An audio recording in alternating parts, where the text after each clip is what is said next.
राधे कृष्ण दोस्तों, मैं भाविनी मिश्रा आप सभी के सुखी और स्वस्थ जीवन की कामना करती हूँ। कार्तिक का महीना चल रहा है और इस चैनल पर हम सुन रहे हैं कार्तिक मास के सभी अध्याय, कार्तिक महात्म्य के सभी अध्याय। आज हम इस वीडियो में सुनेंगे कार्तिक मास कथा का अध्याय 6।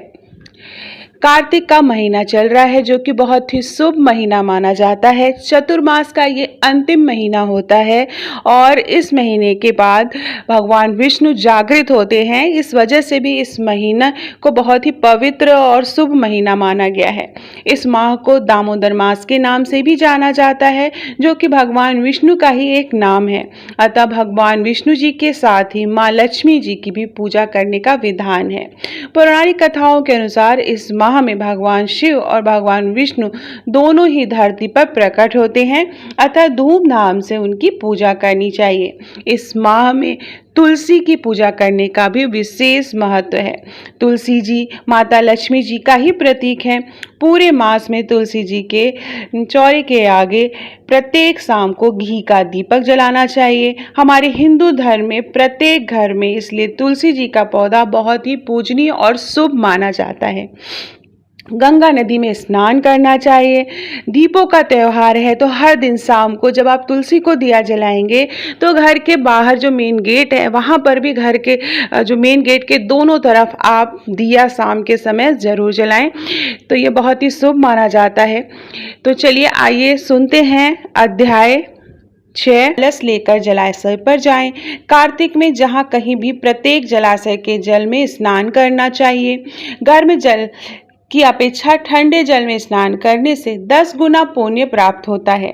उससे 100 गुना पुण्य बाहरी कुएं के जल में स्नान करने से होता है। उससे अधिक पुण्य बावड़ी में या उससे भी अधिक पुण्य पोखर में स्नान करने से होता है। उससे 10 गुना झरनों में और उससे भी अधिक पुण्य कार्तिक में नदी में स्नान करने से होता है। उससे भी 10 गुना पुण्य वहाँ होता है जहाँ 2 नदियों का संगम हो, और यदि कहीं 3 नदियों का संगम हो जैसे कि तीर्थराज प्रयाग, तब तो पुण्य की कोई सीमा ही नहीं है। स्नान से पहले भगवान का ध्यान करें। स्नानार्थ संकल्प करना चाहिए। फिर तीर्थ में उपस्थित देवताओं को क्रमशः अर्घ्य आचमनी आदि देना चाहिए। अर्घ्य मंत्र इस प्रकार से है। हे कमलनाथ, आपको नमस्कार है। ए जलसाई भगवान, आपको प्रणाम है। हे ऋषिकेश, आपको नमस्कार है। मेरे दिए अर्घ को आप ग्रहण करें। वैकुंठ, प्रयाग तथा बद्री का आश्रम में जहाँ कहीं भगवान विष्णु गए वहाँ उन्होंने 3 प्रकार से अपना पांव रखा था। वहाँ पर ऋषि वेद यज्ञों सहित सभी देवता मेरी रक्षा करते रहे। हे जनार्दन, हे दामोदर, हे देवेश, आपको प्रसन्न करने हेतु मैं कार्तिक मास में विधि विधान से ब्रह्म मुहूर्त में स्नान कर रहा हूँ। आपकी कृपा से मेरे सभी पापों का नाश हो। हे प्रभु, कार्तिक मास में व्रत तथा विधि पूर्वक स्नान करने वाला मैं अर्घ देता हूँ। आप राधिका सहित ग्रहण करें। हे कृष्ण, हे बलशाली राक्षसों का संहार करने वाले भगवान, हे पापों का नाश करने वाले, कार्तिक मास में प्रतिदिन दिए हुए मेरे इस अर्घ द्वारा कार्तिक स्नान का व्रत करने वाला फल मुझे प्राप्त हो। तत्पश्चात विष्णु, शिव तथा सूर्य का ध्यान करके जल में प्रवेश कर नाभि के बराबर जल में खड़े होकर विधि पूर्वक स्नान करना चाहिए। गृहस्थी को तिल और आंवले का चूर्ण लगाकर तथा विधवा स्त्री या यति को तुलसी की जड़ में की मिट्टी लगाकर स्नान करना चाहिए। सप्तमी, अमावस्या, नवमी, त्रयोदशी, द्वितीया, दशमी तथा तिथियों को आंवला तथा तिल से स्नान करना वर्जित है। स्नान करते हुए निम्न शब्दों का उच्चारण करना चाहिए। जिस भक्ति भाव से भगवान ने देवताओं को के कार्य के लिए 3 प्रकार का रूप धारण किया था, वही पापों का नाश करने वाले भगवान विष्णु अपनी कृपा से मुझे पवित्र बनाए। जो मनुष्य भगवान विष्णु की आज्ञा से कार्तिक व्रत करता है उसकी इंद्रादि सभी देवता रक्षा करते हैं, इसलिए वह मुझको पवित्र करें। बीजों, रहस्यों, यज्ञों सहित वेदों के मंत्र, कश्यप आदि ऋषि, इंद्रादि देवता मुझे पवित्र करें। अदिति आदि सभी नारियां, यज्ञ, सिद्ध, सर्प और समस्त औषधियां व तीनों लोकों के पहाड़ मुझे पवित्र करें। इस प्रकार कहकर स्नान करने के बाद मनुष्य को हाथ में पवित्री धारण करके देवता, ऋषि, मनुष्यों तथा पितरों का विधि पूर्वक तर्पण करना चाहिए। तर्पण करते समय तर्पण में जितने तिल रहते हैं उतने वर्ष पर्यंत व्रती के पितृगण स्वर्ग में वास करते हैं। उसके बाद व्रती को जल से निकलकर शुद्ध वस्त्र धारण करने चाहिए। सभी तीर्थों के सारे कार्यों से निवृत्त होकर पुनः भगवान विष्णु का पूजन करना चाहिए। सभी तीर्थों के सारे देवताओं का स्मरण करके भक्ति पूर्वक सावधान होकर चंदन, फूल और फलों के साथ भगवान विष्णु को फिर से अर्घ देना चाहिए। अर्घ के मंत्रों का अर्थ इस प्रकार है। मैं पवित्र कार्तिक मास में स्नान किया है। हे विष्णु, राधा के साथ आप मेरे दिए अर्घ को ग्रहण करें। तत्पश्चात चंदन, फूल और तांबूल आदि से वेद पाणी ब्राह्मणों का श्रद्धा पूर्वक पूजन करें और बारंबार नमस्कार करें।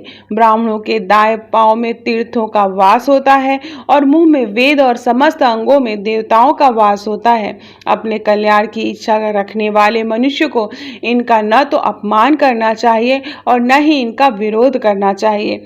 फिर एकाग्रचित होकर भगवान विष्णु की प्रिय तुलसी की पूजा करनी चाहिए। उनकी परिक्रमा करके उनको प्रणाम करना चाहिए।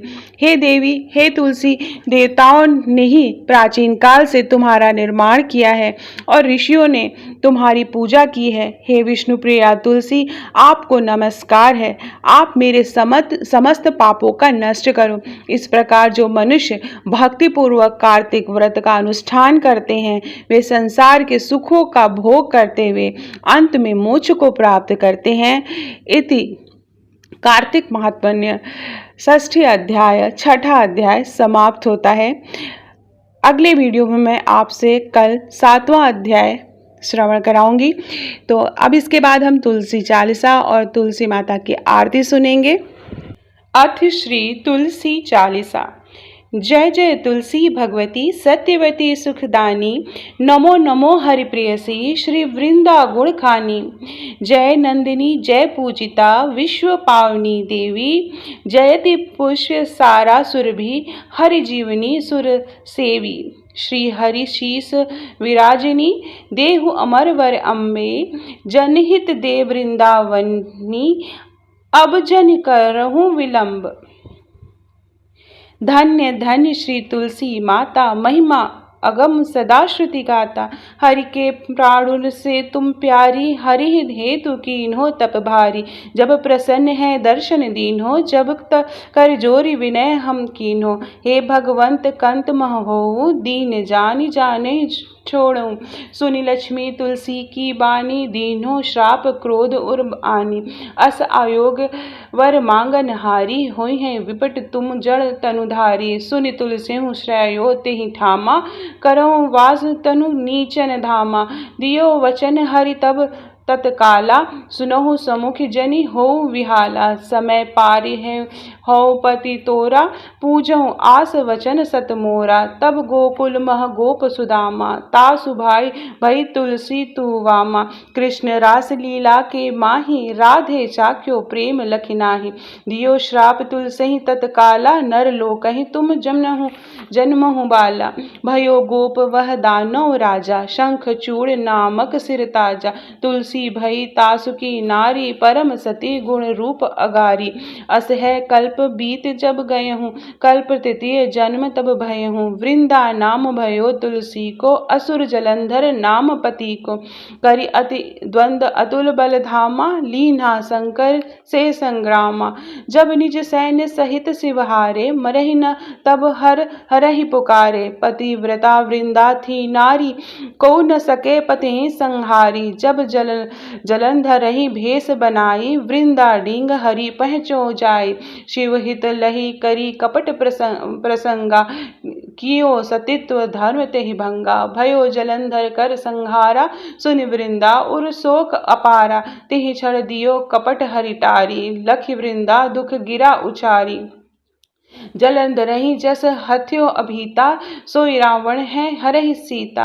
अस प्रस्तर सम हृदय तुम्हारा, धर्म खंडी मम पतहि संहारा। यही कारण लहि श्राप हमारा, होए तनु पाषाण तुम्हारा। सुनि हरि तुरत ही वचन उचारे, दियो श्राप तुम बिना विचारे। लाख्यों नन निज करतहि पति को, छलन चहो जब पार्वती को।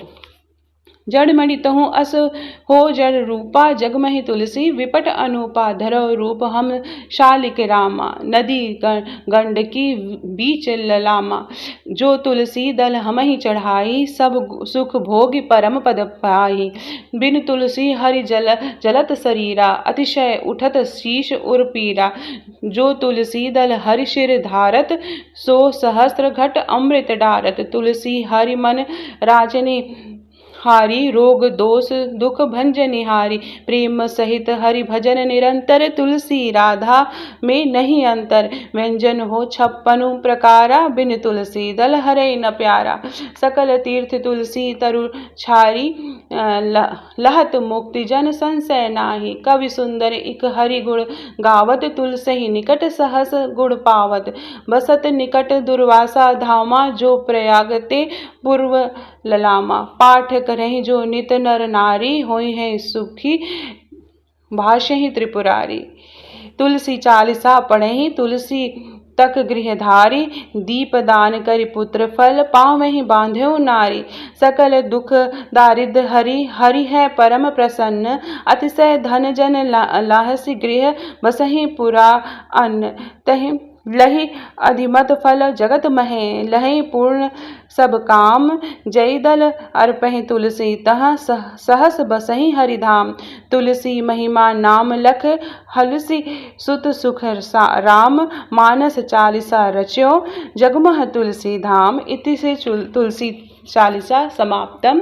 तो प्रेम से बोलिए तुलसी मैया की जय। अब तुलसी माता की हम आरती पढ़ेंगे। आरती वृंदा तुलसी की, प्राण की प्यारी प्रभु जी की। कंचन थार कपूर की बाती, करत प्रकाश हृदय दिन राती। देखी लक्ष्मी हूँ दौड़ी आती, नित नव होती आरती घी की। जो उन्नति नित चहे सुमति मति, तुलसी भजहि कहें कमलापति। आरती वृंदा तुलसी की, प्राण की प्यारी प्रभु जी की। तुलसी दल बिनु जिन्हें लगे अति, मैं और मिठाइयों फीकी। हे भगवती सती भय भंजनी, तुलसी पाप ताप मद गंजनी। आरती वृंदा तुलसी की, प्राण की प्यारी प्रभु जी की। नित नूतन मानस मनरंजनी, हरि की परम प्रिया अतिनी की। प्रेम होत जह तुलसी माही, भूलहि तह यमदूत न जाहि। सुंदर दास रहत अगनाही, भजति मिटह भव जलनी जी की। आरती वृंदा तुलसी जी की, प्राण की प्यारी प्रभु जी की। आरती वृंदा तुलसी जी की, प्राण की प्यारी प्रभु जी की। तो ये थी तुलसी महारानी की आरती, जो शाम को जब आप दीपदान करेंगे या सुबह दीपदान करेंगे तो तुलसी माँ को ज़रूर आप आरती करें तुलसी माँ की। और 1 महीने, आप साल भर तुलसी को दिया नहीं जलाते हैं, लेकिन ये कार्तिक मास में आप तुलसी में दिया जरूर जलाएं। तुलसी माँ को शाम के समय स्पेशली आप दिया जरूर जलाएं। तो आप सभी को कार्तिक मास की बहुत बहुत शुभकामनाएं। और आपको मेरी आवाज़ पसंद आ रही हो, मुझसे कथा सुनना पसंद आ रहा हो, तो प्लीज़ कमेंट बॉक्स में राधे कृष्णा ज़रूर लिखिएगा। ये कार्तिक मास हम सब के जीवन में सुख और खुशहाली, ऐश्वर्य, सुख, समृद्धि लेके आए, इसी की कामना करते हुए प्लीज़ मेरे चैनल को सब्सक्राइब कर लीजिएगा। बहुत बहुत धन्यवाद ये वीडियो देखने के लिए। और आपको सभी अध्याय के करके इस महीने में आपको कार्तिक मास के मिलेंगे। बहुत बहुत धन्यवाद।